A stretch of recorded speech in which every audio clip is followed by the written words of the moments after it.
So while we're here at Ohio University Eastern, and we have the table, we have the setup, I have my leftist tears tumbler from the Daily Wire.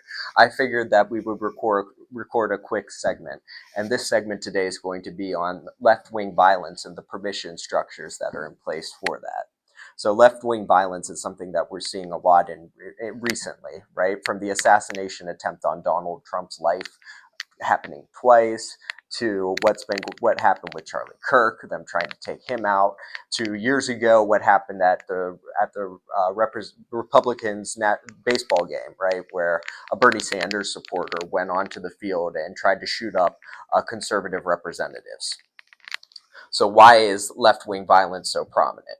Right. We even further than that. We'll take the summer of 2020, the summer of love, right, with the Black Lives Matter riots and protests. I remember walking down the streets of Pittsburgh and seeing my local Starbucks boarded up because they had their windows smashed in, and walking the streets and people spray painting businesses.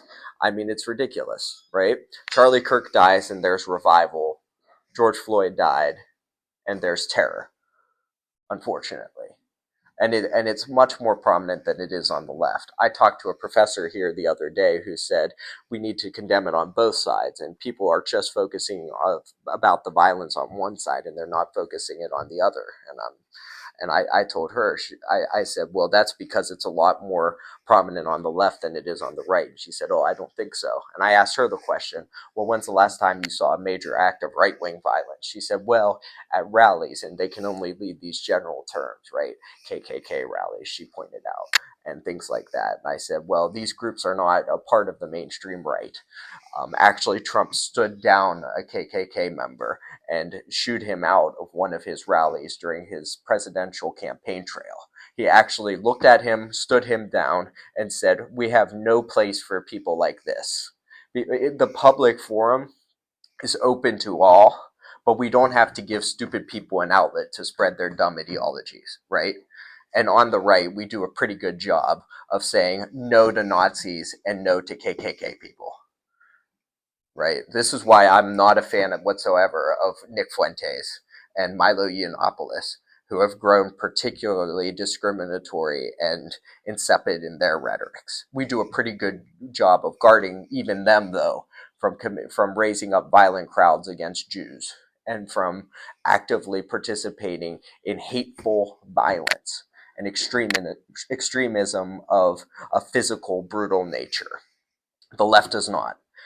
I remember when Maxine Waters stood outside and said, you need to harass your local Republican congressmen outside of their gas stations as they're filling their tanks. You need to stare them down, and there's just no reasonable dialogues that can be had with people who want to forcibly shut down and oppress other people. That's actual fascism, right? It's taking actual violence and intimidation and using it in order to cudgel other people to your will.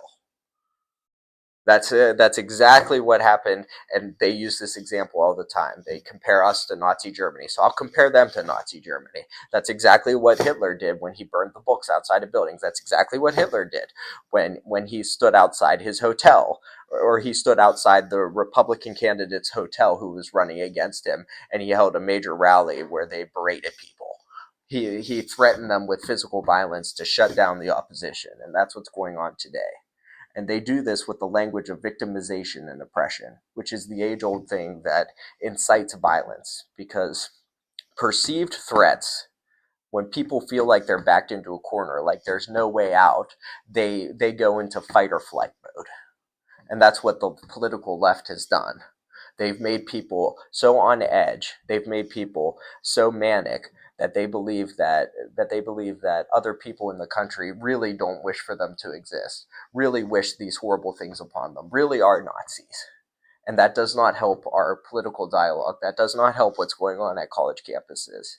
And this is so prominent, and it's this raising of the heat that forces these people to act so violently and so malevolently and so maliciously.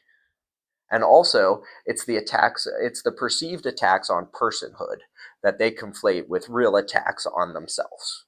And this is why I put up trans women are not women right next to speech is not violence. because the person who shot Charlie Kirk believed that by him saying that trans women are not women, that was a personal hit, like an actual punch against his boyfriend, who was dressing like a woman and dressing like a furry. And so he thought he had to go and shoot him in defense of that. It's ridiculousness. It's ridiculousness. Me saying simple biological truths should never be perceived as violence. We need to have a public square that can openly exchange positive discourse. And on the left, it just wants to be shut down. They react so violently because they have no points anymore. They're tired of being proven wrong with reason, and so they resort to the only thing they can: silence by force. When the truth is offensive, and the truth is offensive because it requires a change in one's state of living. And when one cannot back up or substantiate their own false beliefs, when they're confronted with the truth, they grow angry. And that's why they begin to shout us down. That's why they begin to say we need to force our Republican representatives out of gas station. That's why they tried to shut Ben Shapiro down. That's why they tried to shut Charlie Kirk down at the Oxford Union. You don't see this same kind of violence being committed by the right for left-wing speakers. AOC could walk onto a college campus and she would, and I bet you this right now, she wouldn't bat an eye that somebody would come up with a gun and shoot her. Steven Crowder just walked onto a university and had to wear a bulletproof vest, and people are making fun of him. I don't know how that can happen because Charlie Kirk just got shot on a college campus. The right does not commit violence like the left is committing violence today. The right is actually responding to actual injustice with revival, with prayer, with calls for peace, with calls for unity, with things that connect us rather than disjoin us. Calls for people to come back to church. Calls for people to love their enemy. Erica Kirk speaking at Charlie Kirk's memorial service about forgiving your enemies, which was one of the most powerful speeches I've ever seen in my entire life, was when she said to the young man, "I forgive you," in tears and sobs. She didn't say what many on the left would have said if somebody would have shot AOC or Kamala Harris, which is that they were a Nazi bigot extremist, and I hate them. She said, "No, I forgive you, young man. You're exactly who Charlie Kirk died to save from the ways of self-destruction in their own thinking. Because those thoughts are destructive. The thoughts that say, I am a woman trapped in a man's body. Biological reality must conform to my will. The thoughts that say that I am living in the most evil country on planet Earth. The thoughts that say that I must take my son and I must permit him to live in the identity of another gender. But not only that, I must biologically mortify his flesh so that his biology conforms to that perception or delusion, depending on how you look at it. These thoughts are the ones that Charlie Kirk tried to save college students from embracing, that only lead down the negative path of self-destruction. And he died a martyr for the cause of free speech, a martyr for the cause of rational discourse, and a martyr for the lives of ideological extremism on the left. And so today I stand as a Republican, and I stand for free speech. I stand for free discourse. I want students to come up. I want them to express their beliefs. And I do so in the most nonviolent, in the most reasonable manner I possibly can, with a posture of prayer and understanding, because that's how we take back America. Thank you.